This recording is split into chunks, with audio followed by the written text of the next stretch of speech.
The following is a special presentation of Tony Kurre Radio. Welcome back to the K4Wins. K4Wins gives you all the plays, and 19-3 in our first weekend. Actually, it was our second weekend, or the last weekend. Whatever weekend was, the fourth weekend. I mean, it is flying by for sure. A 19-3 weekend. We're going to bring that up as often as we possibly can. Great in the NFL, too. Probably, well, it is by far the best college football weekend we've got going on so far. And of course, the SEC is the top of the page there. Very interesting stuff going on in baseball. It's getting down to a 3-game series for the Cincinnati Reds and for the Houston Astros, who are no longer in the hunt. They are, but they're about a game out. So we got 3 games to go for them. And also, I wanted to mention an incredible baseball gesture that happened late last night. We'll get into that, plus the NFL. Kip Keefer below. He's the chief editor of course, the Las Vegas Sun. Kip Keefer down there in the other corner. He is, of course, my good friend and the guy that does a lot of radio and television all over the place, including the television show ABC 3343. And he does that show every Saturday morning from 10:30, 11 o'clock.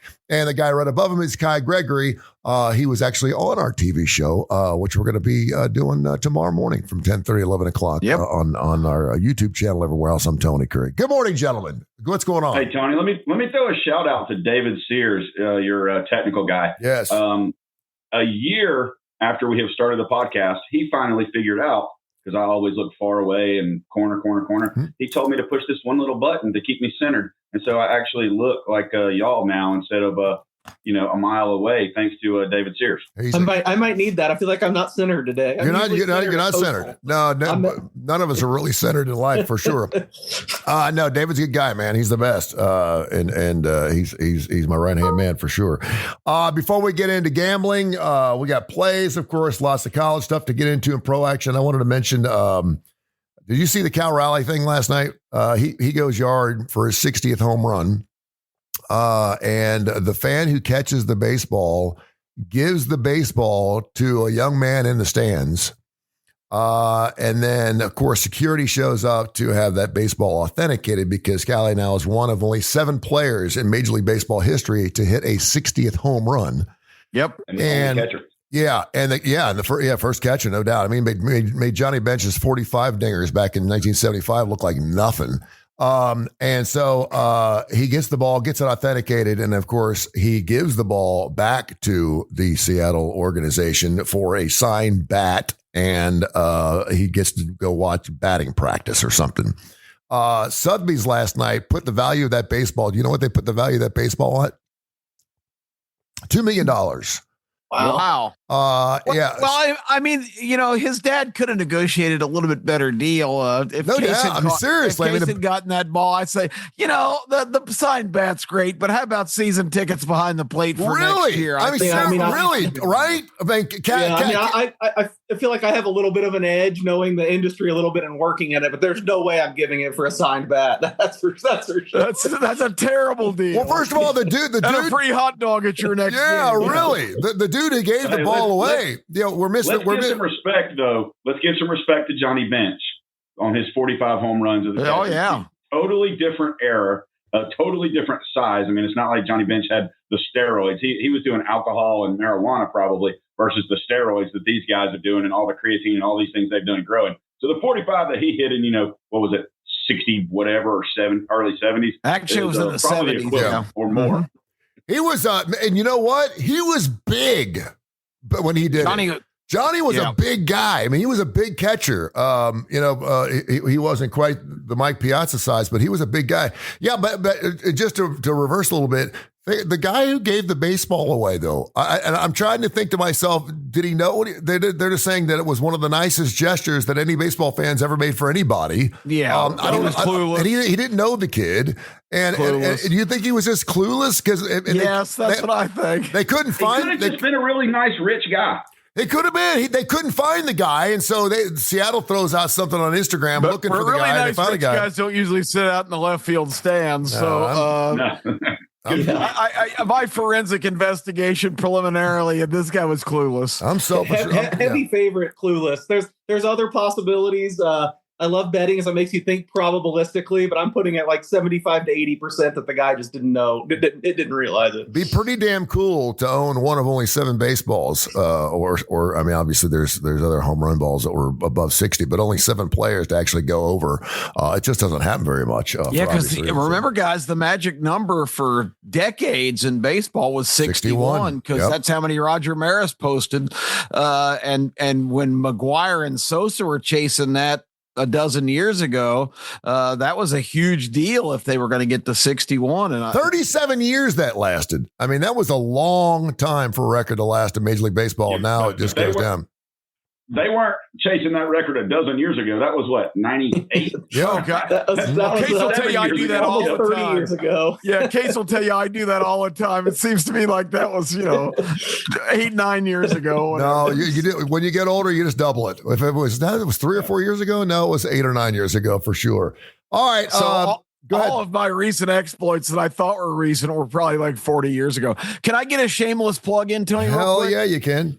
Tomorrow morning on, if you're listening to us in the Birmingham area or no matter where you're listening to us, our morning show Game Time on Jocks 94.5, and you can stream on any of your personal devices with just by saying play Jocks 94.5 FM. We are going to have a special guest on to preview the Alabama-Georgia game. We're really excited. Former Georgia Bulldogs star player from the first Mark Richt championship team in 2002, current lieutenant governor of Georgia, and right now heavily favored in November to be elected governor of Georgia this time. Burt Jones is going to be on with Terry and I tomorrow morning on Game Time to preview Georgia, Alabama. And Legend, of course, is our Alabama expert. We're not going to really let them go toe to toe because we're trying to get Burt elected here. But on the other hand, we're excited to have him, big time guest on our show. He played with Kirby Smart and Will Muschamp in the late 90s, the early part of 2000. So we are excited to have Burt Jones, the lieutenant governor of Georgia, on Game Time tomorrow morning. Ooh, sports and politics all at the same time. Good night. That's going to be awesome. Oh, you need some religion in there, and then you got a great conversation. That's right. You guys know any preachers aren't doing anything tomorrow? You know what? I actually do have several preachers that would love to be on your show for you tomorrow. So yeah, if you want to reach out, I'll get Father Vu to join you. It's all about SEC football. Yes, there is a nice little twist there. The Big Ten, the big game, of course, everyone's talking about. Let's start with Alabama, Georgia. Find out where the lines are going. And I'm hearing a lot of people. Obviously, Georgia's got this 33-game winning streak going in there between the hedges.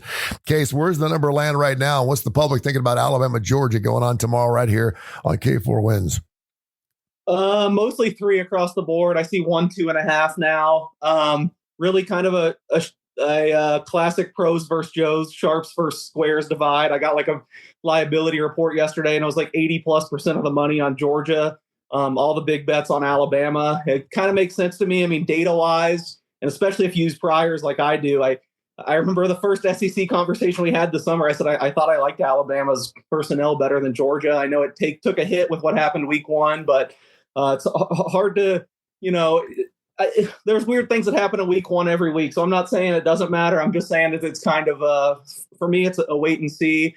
I think 3 is probably the right number. I couldn't, tell someone to bet either side right now. I have a little bet on Alabama at 3.5. I do think that's kind of key right there. But yeah, Georgia, definitely a popular side. So popular. And I think this game's going to be so public that I wouldn't even be shocked if it, usually, a big misconception in betting is what moves the line are the big, it's not the public, especially in college football, that's moving these lines. It's the big bets and these global sports books trying to get to the right number. So it takes a rare occasion where the public's really moving the line that much. But I think this is one case where it could happen. If Georgia keeps taking the action we've seen them take all week, I wouldn't be surprised if this closes 3.5 or 4. And I love, we try to have, I did radio and sports radio for 30 years. We got a guy who's a championship handicapper and a guy who does it for a living. We got Kip Keefer, who's been doing radio forever and worked at race courses, and he knows everything about gambling. And then we have Kai, who's actually worked both sides of the street when it comes to handicapping and gambling. And you have obviously taken a lot of bets over your history from Alabama fans allegedly. We can talk about it now. It doesn't have to be for entertainment purposes only. You've taken a lot of bets from a lot of Alabama fans who lay down wood every single week, regardless of what the line is. They don't give a squat And then now all of a sudden you got this big ball game coming up here against Georgia. How's it lying with you? Everybody's on Alabama. Yeah. Everybody. Even the smarts. I mean, we're in Alabama. I mean, Alabama fans bet on Alabama and against Auburn. Auburn fans bet on Auburn and against Alabama. That's hilarious. If any of them would actually use their brain. The problem is people bet with their hearts. Now, bookies love that. Casinos love that. You bet with your heart. You don't bet with your heart. Bet with your wallet if you want to make money. Just period. My take on the game, and I'm pulling for the refs. I don't want either team to win. So I mean, I do think that it's probably going to go over. I played it over. It's one of the picks I gave out on the show. But that was at 52. I'm not sure. I think the line's up to 52.5 or 53 now. I think Keenan coming back for Alabama and Miller coming back are going to be some pretty large pieces of the puzzle for them. But I don't think either defense, and I could be wrong, it could be a 7-6 game, but I think it's going to be at least, a 28 to 27. I think the winner's going to have to crack 30. Yeah, Kip, I agree with you. And normally we'd say this in defense. You're talking about Alabama, Georgia, right? Defense. And obviously we saw what Tennessee did to Georgia. This is not the same Georgia defense that we've seen in the past. But Kip, what's your thoughts on this thing? And do you? Well, I reject that. I've been refuting that all week. I say, and I think I said it on our Tuesday show. Any SEC team that would have gone into Neyland Stadium for their first SEC game of the year on the road in that environment with Aguilar and the blitzkrieg they threw at Georgia early. I don't know if there was another SEC team right now that went into that situation that would come out of there with a W. I think people are really overemphasizing Georgia's shortcomings and not giving Tennessee credit for a really aggressive game plan that paid off. But there were some plays in that early sequence where Tennessee receivers just outfought the Georgia corners for the ball. It wasn't just this precision total breakdown of the Georgia defense. But then for Georgia to kind of steady the ship and still win the game speaks volumes. So I know let's be honest, they were given the game. I mean, you had an 11-year-old kicker for Tennessee that missed a field goal. Yeah, well, that's Tennessee should have won. You told me we couldn't talk about that anymore. You also had a horrendous pass interference call. But I keep getting the tag. Georgia played so poorly and the defense is not good. I think you guys are going to be shocked how good this defense is going to play against Alabama, who I think is still a work in progress. Okay, Jam Miller's back, and it's a good thing. Alabama hasn't run the ball worth a damn against any of these, even the bad teams. Ty Simpson has been great against Louisiana Monroe and whatnot, but unless Jam Miller is 100%, and that's, he's just coming back from a knee, he hadn't practiced or played, he better be good because they've got to run the ball because I think Georgia's secondary is really going to surprise you. I think they just got lit up by Tennessee early in that game and got shell shocked, but I don't think they're anywhere near as bad as everybody's labeled them now. Well, we're probably going to find out, and we make light of this because we always say that no one's played anybody. We're finally playing some teams now, so we're going to find out what Alabama's all about. Who says that? We're going to find out what Georgia's all about. And listen, if Alabama wins this, it's back on for Alabama in the national championship. I mean, they're all on board, and obviously, if they don't, then we're going to start looking at the Auburn Tigers, going, okay, what are they? Yeah, it's a must for them. They've got more pressure because they've got that bad loss. But I know we talk about numbers a lot here. I don't think you can just shake off Georgia under Kirby Smart at Sanford Stadium is 50-4. Yep. 5-0-4 is his record. They've won 33 games in a row. They haven't lost at Sanford Stadium since 2018. And all this talk about Alabama being Georgia's daddy and all that stuff, Alabama under Kirby in the Kirby Smart era has not played in Sanford Stadium in 10 years. This is the first time Georgia's had them on their home field. And all this time, yes, Kirby's 1-6 against Alabama, but 2 of those games in Tuskegee Tuscaloosa, and 3 of them in Mercedes-Benz Stadium over in Atlanta. That's not the same thing as Sanford Stadium in Athens. We talk about the smart money too, and one of the smart games was Notre Dame and Arkansas, and that line's come down to 4.5. So the smelly fish getting smellier. The people I've talked to, Case, and obviously you're right there in the trenches, man, are loving Notre Dame in this game, saying, man, don't be fooled by this line. Notre Dame's a much better team than Arkansas. I know a lot of people are wanting to play Arkansas just because the line's kind of small. You put the computer modules in. What are you thinking on Notre Dame and Arkansas? Yeah, it kind of surprises me. It seems like the different reports we have on all this game. I guess I wasn't really surprised to hear Kai's taking mostly Alabama action in Alabama, but it's a lot different out here. It seems like, like I said, I get some books send out a press release with their numbers and everyone's on Georgia. Here, I thought I was going to kind of be a little bit alone on Arkansas. I bet some +6. I thought no one would be on Arkansas. And I think I've seen this game's about 50-50. It seems like there's a lot of money on both sides. I get why the line has moved in Arkansas's direction. If you're numbers based, more analytics based like me, there's just, even despite Notre Dame having played a lot tougher schedule. I mean, one thing that kind of bugs me about this whole, like, oh, they haven't played anybody doesn't mean anything. All the best metrics now are adjusted for opponent, and there's an expectation of what you're supposed to do against every opponent. We can see how you performed compared to how you're supposed to. And just no matter how you look, Arkansas has been just as impressive as Notre Dame. They probably didn't deserve to lose last week to Memphis. So I just think it was really hard to get a number this high. I think I talked about it Tuesday, but it did kind of conflict with me because I'm with you, like with some people you talked about, I guess, that Notre Dame's way better. In my head, I think Notre Dame has a way better roster, so I thought I'd be on Notre Dame here, but it's just hard to get the number this high. Notre Dame's also a lot more beaten up than Arkansas, which is surprising because they've already had a bye week. I think they've played one fewer game, but I think they've got 3 defensive starters out, and I don't know, that including a cluster injury in the secondary, and that means a lot against Taylor Green and Bobby Petrino and the way this offense is clicking.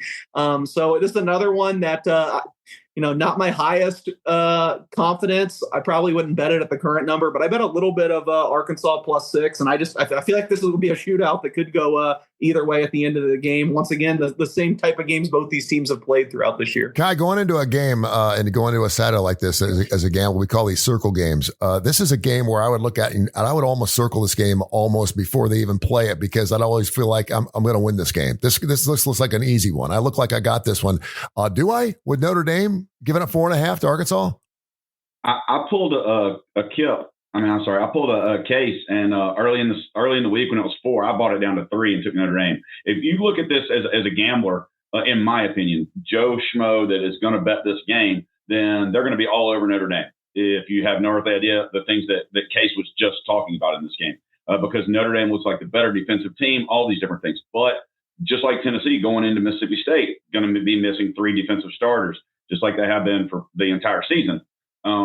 It's a huge loss for Notre Dame if their linebacker and their corner are out, which is 2 of their best players, in my opinion, as well as the defensive linemen they're out. Because I was all over Notre Dame. I think they destroy Arkansas in the trenches, which is very strange for a team led by Sam Pittman for Arkansas. But I really think that. But with the injuries, I've thought about buying off or at least taking Arkansas plus some 5 just to see if I can get a middle and get a 27-23 score. Do you put any effort into it, Kip, the fact that if Notre Dame loses this game, it's over? I mean, I think that's really funny because there's no way they're going to lose this game. You mentioned it at the top of the show, Kai. You went with Cincinnati in the game yesterday because they were 0-2. There's no way they're going to lose 3 games in a row because they're right there in the hunt. Does it really matter? You still got to play the game, right, Kip? Yeah, and you hope that that players would approach that with that perspective, that little touch of desperation. But this is a weird game for Notre Dame to be playing. They're traveling to Fayetteville, Arkansas. The Golden Domers in Fayetteville, Arkansas. I can't even really wrap my arms around that concept. And I mean, just getting to Fayetteville is a giant pain in the ass. It's like 1-lane highway in and out of there. It is. So It's comparable. Yeah, at least there's a few expressways in the general area, Starkville. But the bottom line is, this is a strange environment, strange game. It's a wild atmosphere there. I mean, you can say what you want about people in Arkansas. They love this program, and they are wild, enthusiastic fans. And to have Notre Dame in their house is going to be just a circus on Saturday, and it's an early kick. There's a lot of weird things about this game.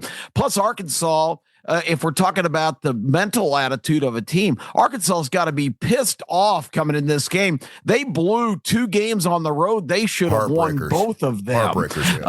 They just torched Ole Miss's defense. They couldn't stop them.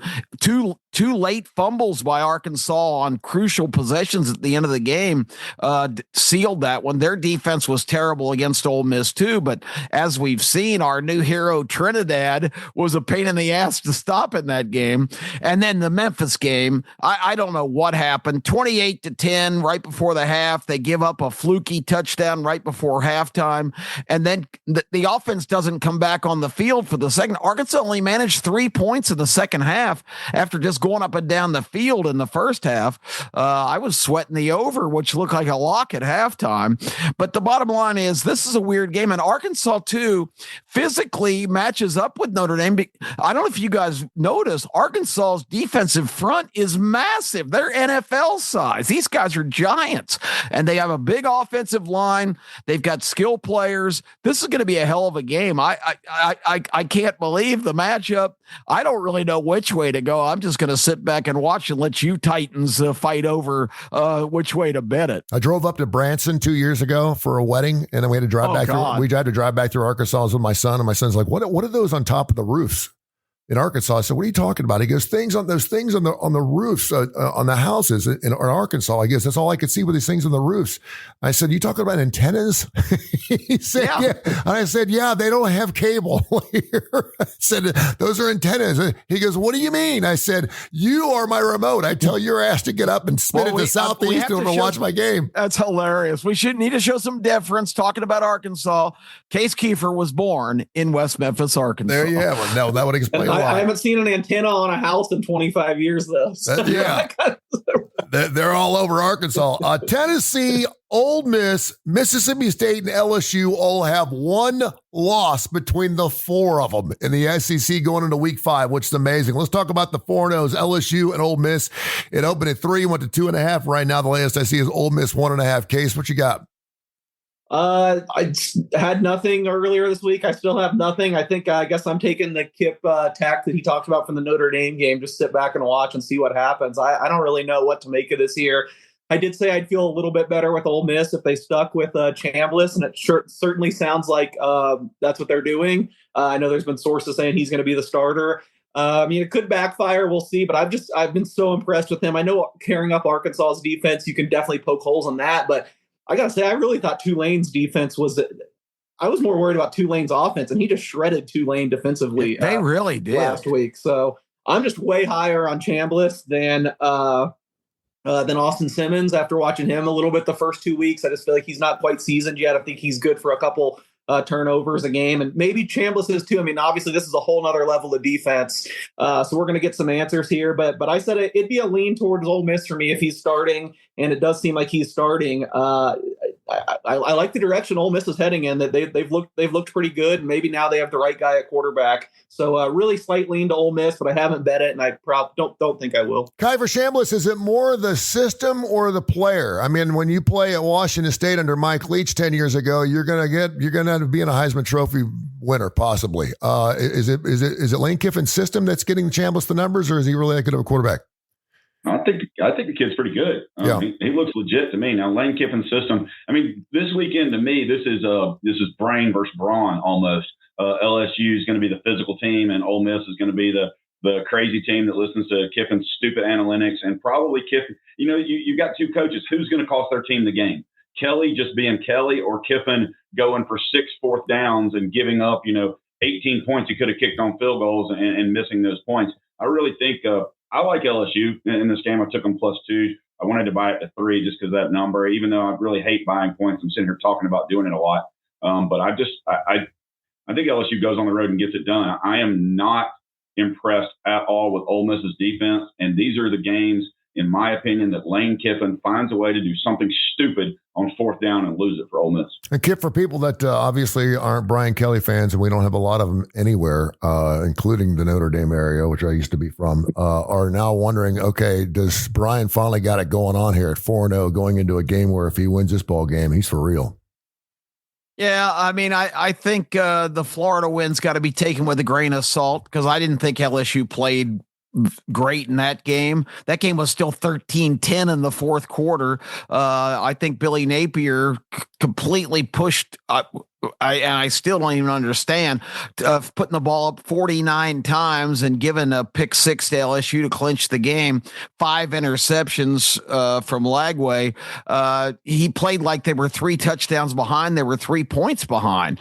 So that game, I didn't really give LSU a big stamp of approval there. I thought the Florida coaching staff could have grinded out that game better and maybe came out with a win. And, other than that, the Clemson win was impressive, but now we got to look at that with the analytical eye that Clemson's 1-3 right now. So I think going on the road to Oxford, another hard place to get to, another weird road game.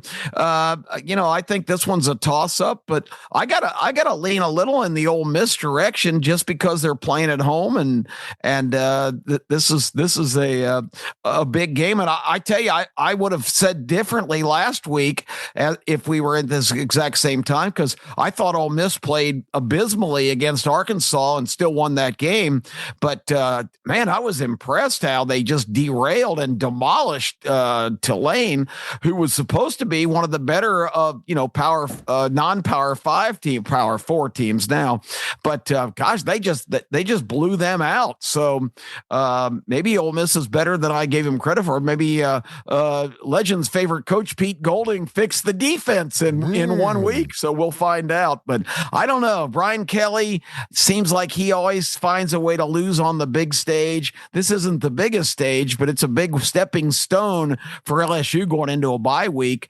If they can steal a win in this game, they're going to be in really good shape. What's that game? There's been last thing I just wanted to add on this game. I don't know why. There's been a lot of talk this week that Nussmeier still maybe hurt worse than they're letting on. I don't know. That's something else to watch, and another just small feather. And if you're making the case for Ole Miss, he's been banged up all year long, and no one's talking about it. It's the most amazing thing, and that's one of those things where you find out at the end of the season. What game, Kip? I want to stay with you. What game is more important for this particular game coming up? A&M or Auburn?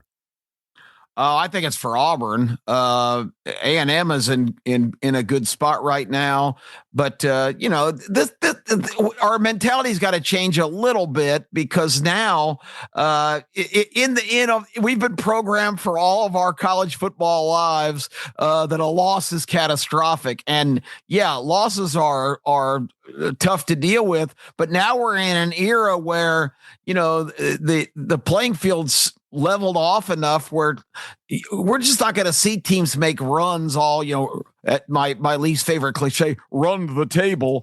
If you lose 1 or 2 games and you're at Texas A&M and you've got the win over Notre Dame in your pocket, I mean, you're probably going to be a strong contender to be a playoff team. But Auburn, if they lose another game here with back-to-backs and the schedule they're facing with Georgia coming up next and some of their other challenges later on, Alabama on the schedule and others, this is a game where Auburn is going to put themselves in a really tough spot if they can't win.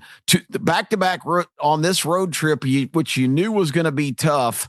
I said they really needed to get a split to stay in good position because the fan base was believing, and then last week, now the fan base has the excuse, well, we were robbed at Oklahoma. But if they don't perform well at Texas A&M, I think there's going to be just a lot of air in the Auburn balloon's going to go right out. Our baseball coming up. We'll do some NFL. We'll talk some Ryder Cup. We're getting a lot to jam in here, and our best bets coming up here. But we have to talk about the Tennessee-Mississippi State game. Only the Mississippi State is sitting there undefeated this late into the season. I say late into the season. It really is. And there's Tennessee, and that line's been stuck at 7.5. What do you think, Kai? It's your team. We talked about it Tuesday. I just don't trust Tennessee's defense to travel. in this situation. I can see Mississippi State winning the way they played Arizona State. Which again, I mean, that's something we need to talk about. The TCU Arizona State game tonight, Florida State Virginia tonight. I mean, those are two huge games this weekend that just happen to be on Friday night. But to your original question, I mean, I'm interested to see how Joey does on his first road game in the SEC. It's a 3:15 kickoff here, Central Standard Time, so that's going to be interesting. I'm kind of leaning, I've already played the over. I just don't think Tennessee's defense, minus their two top corners again. Maybe Moy plays on the defensive line. I'm not sure. David Sanders is probably making his first start for Tennessee, but at left tackle on the road as a freshman, I'm not sure about that. Joey's going to throw 8, balls up that are going to be 50-50 balls. Mississippi State corners are a little bit smaller than Georgia's corners as well. And that's one of the things that I actually give Georgia in that game is Alabama doesn't have the height at receiver that Tennessee has. So the 50-50 balls, if Ty Simpson throws them up, are not going to be as well. But also Tennessee doesn't have Ryan Williams. So anyway, I would not trust Tennessee's defense. I mean, anything over a touchdown, I couldn't do it. I would have to take the points. So I'm going to bet that game. We love the Big Ten around here. Kip Keefer, we always go to our Big Ten extraordinaire man. He loves the Big Ten. He follows it from top to bottom. We've got to mention, obviously, Oregon and Penn State. It is a great ball game this weekend. It's going to be fantastic. Penn State giving up 3.5. Let's get to that game, and then we'll get to our best bets. Kip, what do you think? Well, I mentioned it on Tuesday. I'm a little concerned with the West Coast Big Ten team traveling. I want to see how that formula plays out. I know the teams coming west to east last year didn't fare as well. This game is at night, which being a Big Ten game, that's supposed to be the big noon kickoff, but this is not a Fox game. It's actually on NBC, which makes no sense whatsoever. I guess Fox sold off part of their treasure trove, NBC televising the game. So it is in prime time against the Alabama-Georgia game. So it'll be interesting to see what the ratings split is on that. But, my feeling is that Penn State playing at home and Oregon not responding very well, even when they played them head-to-head last year in the Big Ten championship game. Oregon's kind of all flash and they got to deliver one of these kind of big showdown games to really stamp themselves as a legitimate contender. Penn State, I won't mention the schedule. Let's just move right on to Saturday night. So I don't know what to expect. I'm still not really an Aller guy, and a lot of people disagree with me there, but we'll see how he plays. The Penn State running backs, if you don't like them, then you're not a rational person because they're both awesome. So I think that's the difference. The Penn State running game, the Penn State physicality. I think they beat the Ducks on Saturday night. Case is over there wringing his hands. This is going to be a great weekend too. I think this is the weekend too. We saw a little bit of it last year last week where the quarterbacks, we finally start seeing what these quarterbacks are made of. And I think we're going to see that with Aller and Dante Moore, another guy who a lot of people are just kind of sitting back and waiting. We know how explosive the Oregon Duck offense has been the last 10 or 15 years. Is he the real deal? What do you think, Case? No, the thing I react to, I read something interesting this week. It wouldn't have ended up making a difference this week, but these schedules are made so many years out. And Penn State was actually supposed to play Virginia Tech this year, and Virginia Tech canceled the game. I guess they thought they couldn't. Brett Pry, trying to save his job, didn't want South Carolina and Penn State. They rescheduled it with. How did that work out? Yeah. Yeah. I don't think they rescheduled it with Old Dominion. They rescheduled it with the FCS team that they did beat by like 30. But so I don't know. These schedule things, there's always it's always interesting. I talked about it on Tuesday. I did bet a little Oregon. I just couldn't quite get to the number. I kind of hope I'm wrong. I have so much Penn State futures. I hope Kip's right and Penn State can't push them around. It's just a question of what do you think Penn State's shown their full capabilities yet? Because if they've shown anywhere close to their full capabilities, they've been a huge letdown. They have not looked good.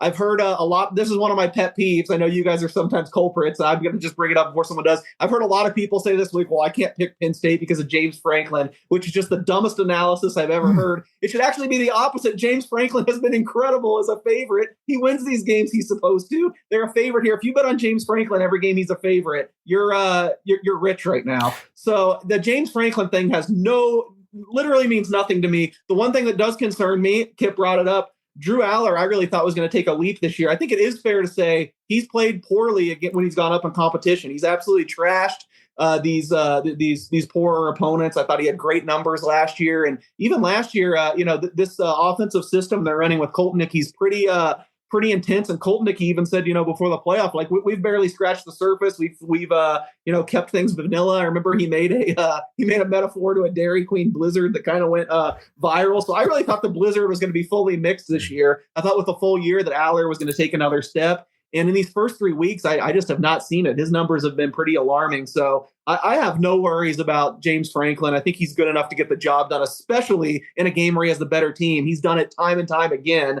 I am a little bit worried about Drew Aller, though, which I was a big Aller defender coming into the year. And I haven't seen the step up yet. Maybe they're saving it. Maybe they have something better to show here. But I think another concern is just how good Tyler Warren's looked in the NFL. I mean, he looks like Brock Bowers light, and he was their go-to guy last year. So there's some more concerns on the Penn State side to me, but we'll see if being at home and the whiteout, all that helps it. But I still at the number would have to lean Oregon, but somewhat hope I'm wrong. Penn State is 0-3 against the spread this year. They are 1-4 their last 5 and 2-5 the last 7 they've been favored in. So you talk about Franklin being favored in games and getting covers. He hasn't done it quite yet. I take a 15-year sample size over 3 games against Florida International.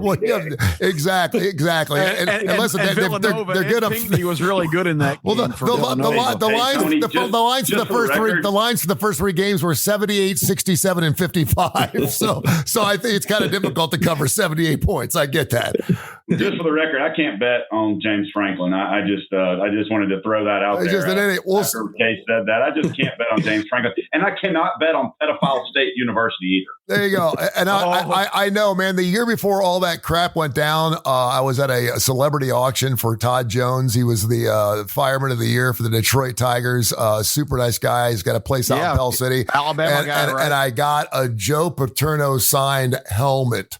That is just one of my prized things I got, and I put it down there, and then all of a sudden, all that crap went down, and now it's sitting in a box somewhere downstairs, and it's not worth shit. So, all right, you can certainly mention something about the Big Ten twist that we just mentioned to Kai, but then go ahead and get into your games here. Your best bets for the weekend.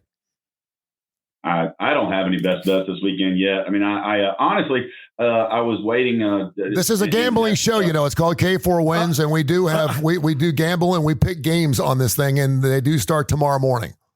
I'm crazy. I'm still all over this Florida State team after week 1, and you got the number 1 offense versus the number 5 offense tonight with Florida State and Virginia. The total's gone from 58.5, I think it opened down to 60.5.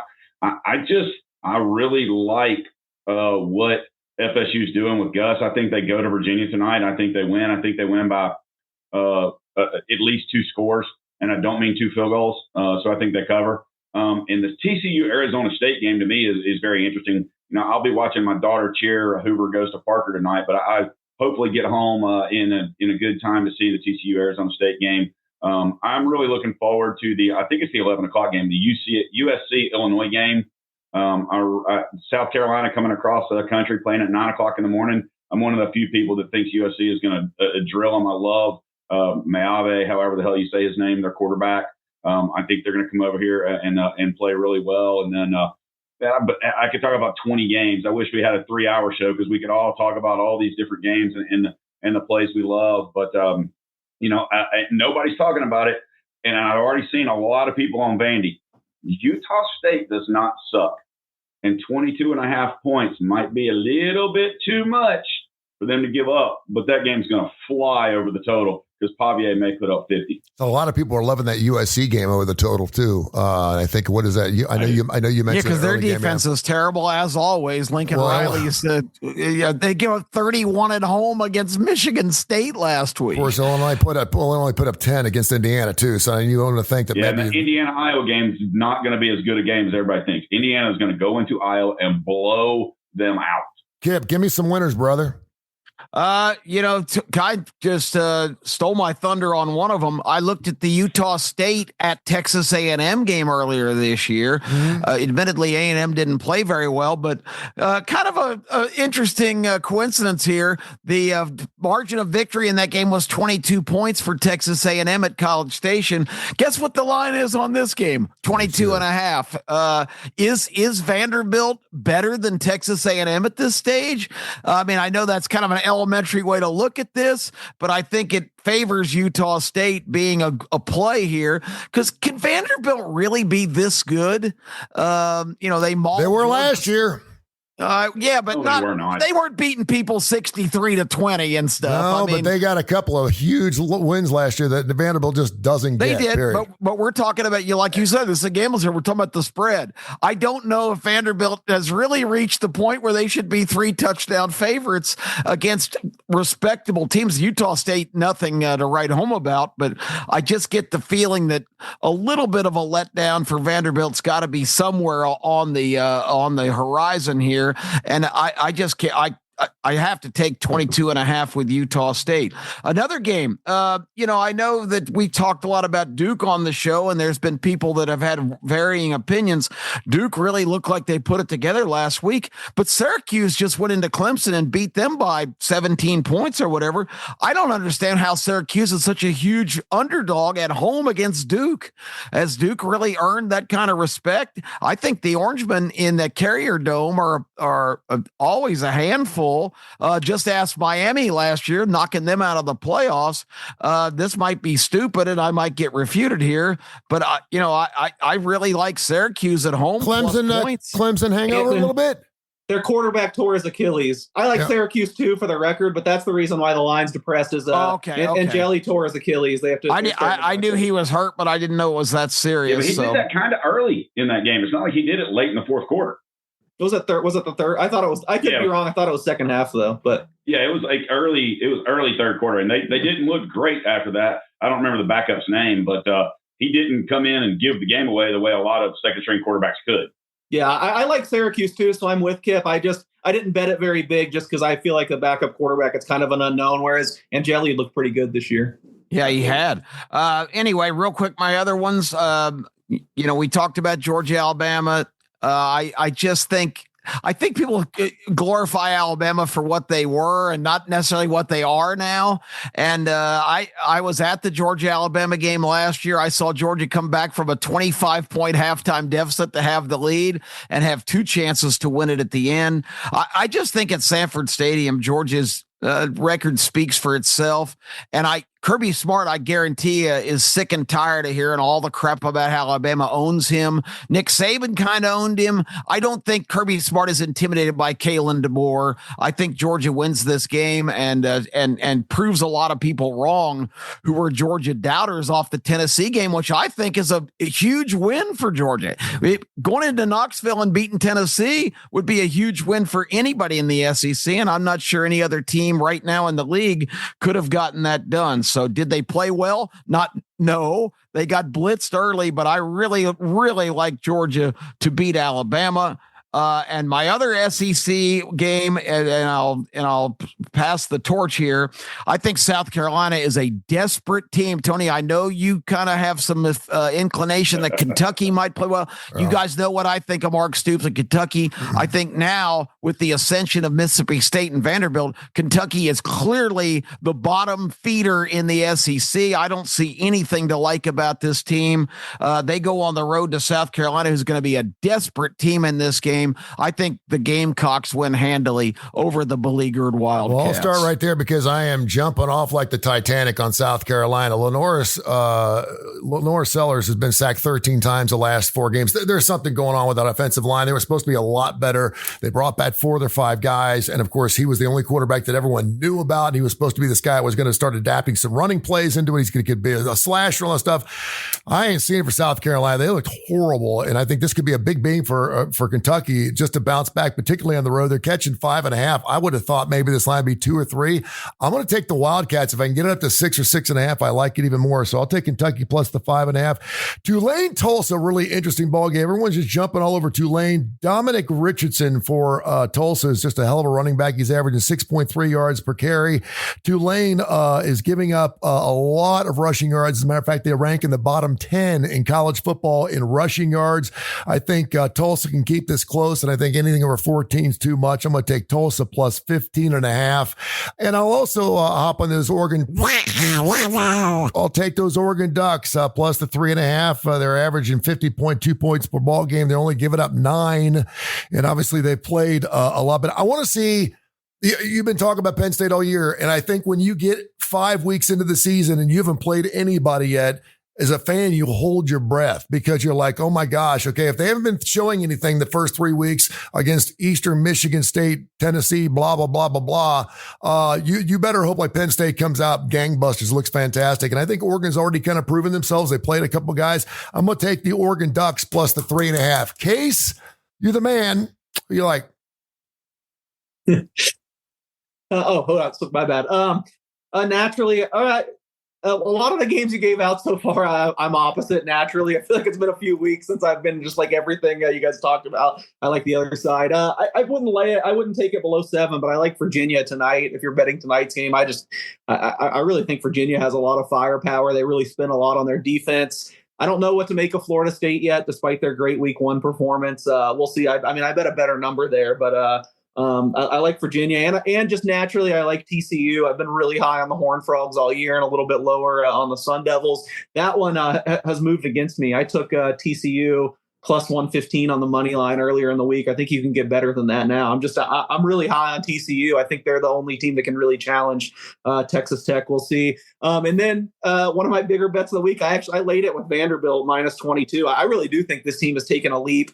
I think they're way better than last year. If you just look at their per play metrics and efficiency wise, I think they got lucky. So, I mean, lucky's a loaded word because I think they're really well coached. And I think Pavia's kind of got some of that like intangible toughness, inspiring guys, but I think they probably didn't deserve to win all those games they won last year. This year, they just look like a wrecking ball. I think the Mountain West, I think, is terrible this year. I don't like any of these teams. I know Utah State did put a respectable effort at Texas A&M, but it's a little bit different now in the middle of conference play, flying across the country. I never would have on my bingo card I'd be laying more than 3 touchdowns with Vanderbilt against Bronco Mendenhall, who I think is one of the best coaches pound for pound in the country. I think he's going to get Utah State right, but I don't know. I just numbers wise, I get closer to 4 touchdowns, and I've heard a lot of people say, well, Vanderbilt's going to take it easy. They've got Alabama next week. They're not going to want to expend a bunch of energy. I don't know. Just from watching them and watching Pavia the last 4 years and Jerry Kill, who's now at Vanderbilt, it just seems like they never take it easy. It's Vanderbilt. I think they are impressive. So,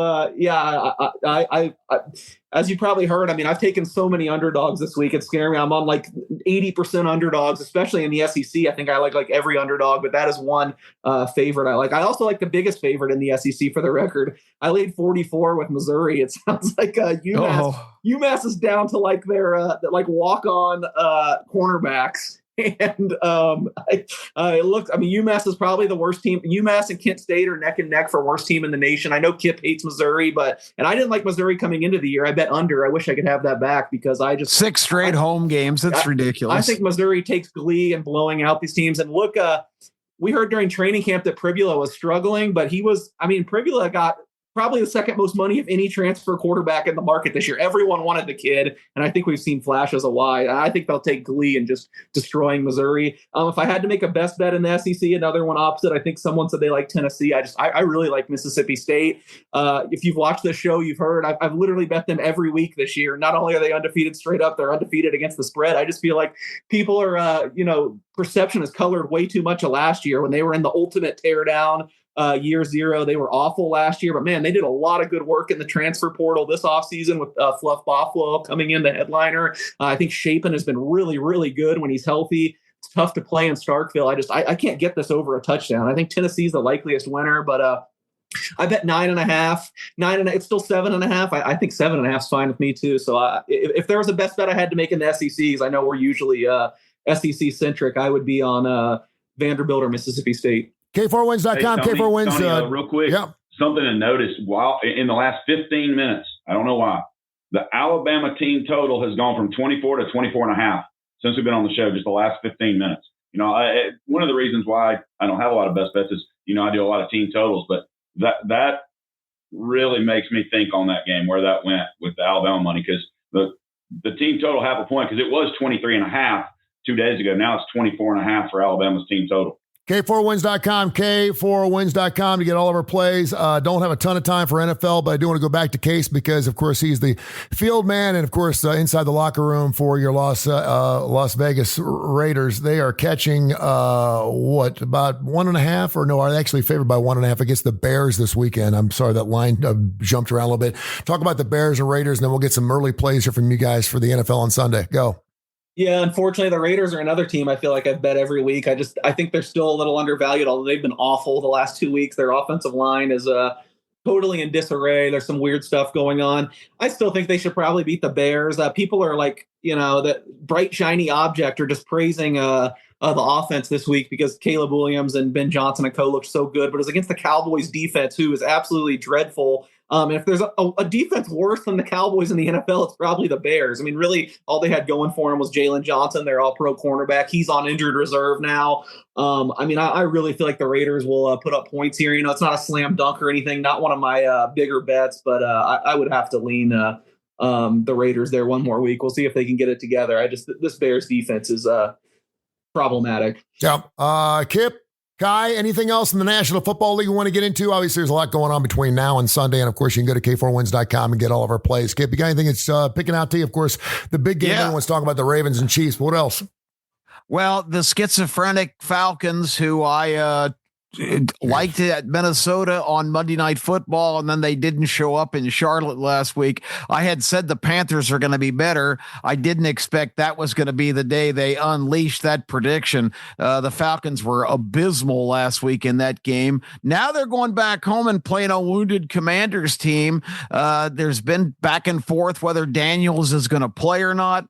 I think the Commanders deserve some respect, but 3.5 point, and if it is still 3.5, and that half, it's down to 1.5. Yeah, 1.5. Okay, so all this line movement kills me because you guys are tuned into all this stuff and I don't have access to it.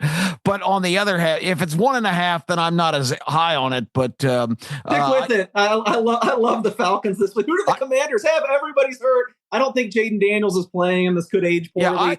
They got hurt guys on the defense. McLaurin's hurt. I mean, the Carolina game, they had the pick sixes. It was weird. I love Atlanta this week. Yeah, I really think the Falcons, just on general principles, playing at home, should not be an underdog in this game because the Commanders are not 100%. And I've been against the Rams all year. Well, this time I'm jumping on the Rams because I don't believe in the Indiana Jones syndrome. I think they've been fattening up on really bad teams. And I think the Rams have played pretty credibly in every game that they've showed up. So now after being anti-Rams for 3 weeks, give me the LA Rams against the Colts. I think Indiana Jones gets taken down by the adversary this week, the Boulder. They're giving up 3.5, and the Colts are 3-0 on the early season, which is kind of hard to believe. Kai's up there shaking his head. Give me some NFL, and then we're going to jump into some baseball. What do you got, brother? Give me some Indiana Jones plus 3.5. Yeah, you like that? Come on now. No, we can't do that. I like the Falcons also. I think one of the biggest sucker plays that I'm on, for the record, is the over in Green Bay and Dallas as well, especially if it's under 49, which I think I got it at 46.5 or 47 early in the week. We were 2-0 in the NFL last night, Seattle and under, so not too shabby. 19-3 this past Saturday. We're 8-07, 4-29, and 15 year to date. But I can't. I love Indy. I am all over this Indianapolis team. I am all over Indiana Jones.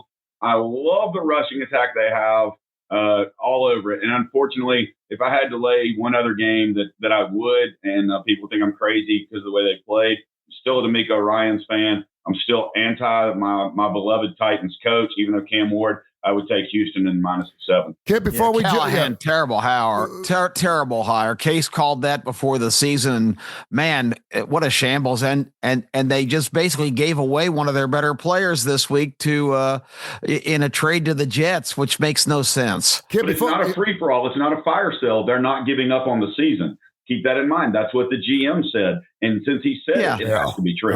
And they got like a 5th round pick. So, I mean, I don't understand it. Before we get into Major League Baseball for the last few minutes, Kip, tell everybody about where the starting lineup is going to be a little bit later on this week. We're going to be out there again on Tuesday night. We had a wonderful night out at the Birmingham Race Course this past week. Thanks to Kai for coming out. I couldn't make it, but one of these weeks we'll have to get Case to come flying across country and come out for one of our Tuesday nighters, but another big night coming up this week. Yep, Social Taco is the location this week. We get the whole loft of that of that place in the Soho district, right down in Homewood. We had a party there a couple weeks ago, had about 80 people come. Going to try to get into the 3 figures this week at Social Taco. Tuesday night about 5:30 to 7:30, happy hour. They've got great food, great service. Come join us. You can rub elbows with the Birmingham icon, Tony Kurre, and everybody's favorite legendary character who always draws a crowd and never disappoints. The one, the only legend will also be there entertaining the troops. Kai, it is such. Hey, Tony, before you go, I really want to know Case's thoughts, because we've already talked about it. We're going to go out to Vegas and go to a Vegas Knights game. But what a great overtime win last night for Vegas over the Utah Mammoth. The Mammoth, good grief. Mammoth. That's news to me, actually. I just haven't been paying attention to the preseason at all. I know that the Golden Knights hadn't scored in like 130 some straight minutes dating back to the playoffs last year through the first 2 preseason games. So glad to know they scored last week. Pretty bad when I cover the team and you're breaking that news to me, but I just don't pay attention to the NHL preseason. Yeah, the NHL just a couple weeks away, man. So we're getting to that magic day where everything's going to play. I'm going to be in Vegas and we'll be at the opener on October 8th. The LA Kings against the Golden Knights. Can't wait. It's going to be fantastic. I had Vegas last night minus a half a goal. So I was really happy. You're betting preseason hockey? No wonder you knew about the man. What the hell's wrong with you? What have we done to Kai Gregory? Good God almighty. All right, well, you got some Major League Baseball to bet on because it's gotten down to a 3-game series. I can't believe we play 162 games and it comes down to 3 games. And as a Cincinnati Reds fan, now I'm going back to all those 1-0 games they lost earlier in the season. They're going to come back and bite them in the ass. Right now, they're 1 game out. The Mets actually got a victory last night. The Reds did too. They're stuck close. And then in the American League, the Houston Astros, all of a sudden, Seattle's gotten hot. They're 9 their last 10, but the Stros are falling apart. They're a game out now. Of course, they were in the playoffs all the way up until last week. What's your thoughts on Major League Baseball? What's going to happen in the last 3 days? Well, for me, because I have over 87.5 for my Red Sox, and they're sitting on 87 wins, so they got to win 1 of the 3 against, at home. Their next 3 versus Detroit. The Yankees and Tampa Bay. The Yankees and Toronto tied at the top of that division. Toronto has Tampa Bay at home. Toronto's not playing well, so we'll see. Really big for them to get that win last night. The Yankees host Baltimore. Now, I think the Yankees win at least 2. I do not like the pitching matchup today. Baltimore's pitcher coming in has done very well his last few games. I really like that. Seattle's got the Dodgers at home. Houston's at LA for 3. I do think, Tony, you're in a good situation. The Mets are at Miami. The Marlins have been playing, in my opinion, better than the Mets recently. And the Reds, they're at Milwaukee, but Milwaukee's clinched everything that they need. So they can rest. That's what worries me the most, to be honest with you, because those are teams that Cincinnati should win, and I hope they're not pressing. You would think you got Terry Francona, a guy who's won 2 World Series. You would think that he would have the guys playing really loose in Cincinnati. But what's amazing to me is if they can make the playoffs, look out, because right now with Green and with some of their pitching coming back, I mean, the games they're winning are 2-1s. They're not the 10-9s in the Cracker Box up in Great American. I mean, they're getting it done with pitching. Arizona's at San Diego for their last 3 games, so you kind of have the best road for your Reds, in my opinion. I hope it happens. K4Wins.com, K4Wins.com. We're going to be back again on Tuesday morning doing our show from 10 o'clock Central. And thanks again. We'll be back on the Coastal Sports Network, on the digital network, working on a couple of other huge platforms, too, that you can find this show. So we're going to be all over the place. And, of course, also on Fridays. And then we'll be adding a third show as we get a little later into the college football season. Gentlemen, thank you so much. I appreciate you. Have a great weekend and go have a winner, okay? All right. Thanks, guys. Appreciate you. This has been a special presentation of Tony Kurre Radio.